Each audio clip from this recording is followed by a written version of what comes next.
So welcome to our part 2 skincare routine. But before that, i-blower ko muna ang aking hair. Tatanggalin ko lang yung mga excess water na hindi kaya ng towel. Maglalagay muna ako ng Unilove Baby Oil Squalane sa aking hair to prevent from drying at saka mabilis tumubo ang aking buhok.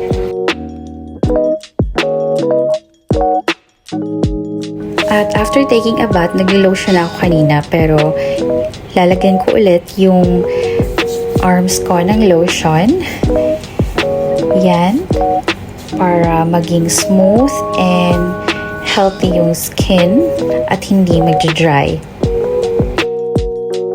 So, una is magto-toner muna ako. Yung gamit ko na toner is yung Thayer's Facial Toner, Witch Hazel, Aloe Vera Formula, Original Alcohol-Free. So, this pH Balance Gentle Toner is derived from a time-honored formula developed by Thayer's. So, once you use them, you'll know why. Ang ganda talaga sa skin ito na toner na to. Kinakalma niya lang yung face ko. And don't forget also to include your neck kung mag-clean kayo ng face nyo. So, kahit yung mga excess niya, ginagamit ko sa mga tuhod and siko. Next is yung Skintific 2% Salicylic Acid Anti-Acne Serum. Meron na siyang niacinamide, ceramides, and centella.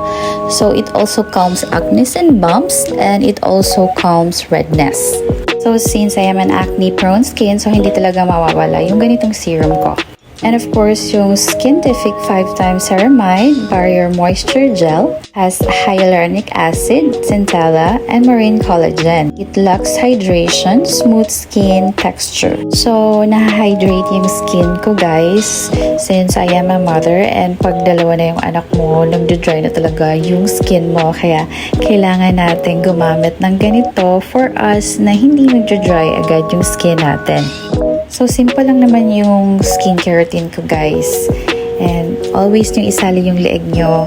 And then, after that, we need to apply sunscreen to protect our skin from radiation. Kahit na hindi tayo lumalabas, is kailangan protektado pa rin siya sa like cellphone radiation, TV, at saka yung mga ilaw, ganon. This is my favorite sunscreen ever since lumabas siya sa market dahil yung finish niya is very dewy and at saka parang powdery fresh lang siya. So, pumuputi yung face ko. Parang hindi ko na kailangan maglagay ng tinted sunscreen or tinted foundation dahil kina-cover niya na light yung mga blemishes ko. So, this is from Sun Protect SPF 50 from Skin & Co. O, diba? Tingnan niyo yung finish. Ang ganda, diba? Parang powdery lang. And, yun, meron pa rin ako mga pimples dyan. Of course, kasi nga, may dalaw ako. And, nag-adjust yung skin ko dito sa Doha. And, of course, naglalagay din ako ng CML Lip Tint Glow para magmo-moisture din yung lips ko. Hindi naman ako nagkikilay pag nasa bahay lang ako, but ito yung gamit ko from Etude House. So, in-arrange ko lang yung kilay ko, guys, at nilalagyan ng a little volume. Meron akong introduce sa inyo na para lang siyang hair stroke. So, it's from Bay Free Cosmetics. It's Thickening Eyebrow Gel Mascara sa hair-like fibers for natural eyebrow locking. So, yung kabila ko, guys, dyan is wala siyang buhok, kaya nilalagyan ko siya. So, parang ano lang siya, hair stroke at normal lang. O, tingnan nyo, diba?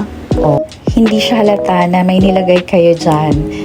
Kung gusto nyo lang yung parang hair stroke, so, bilhin nyo na to from Bay Free Cosmetics. So, yun lang, guys, ang skincare ko pag andito lang ako sa bahay.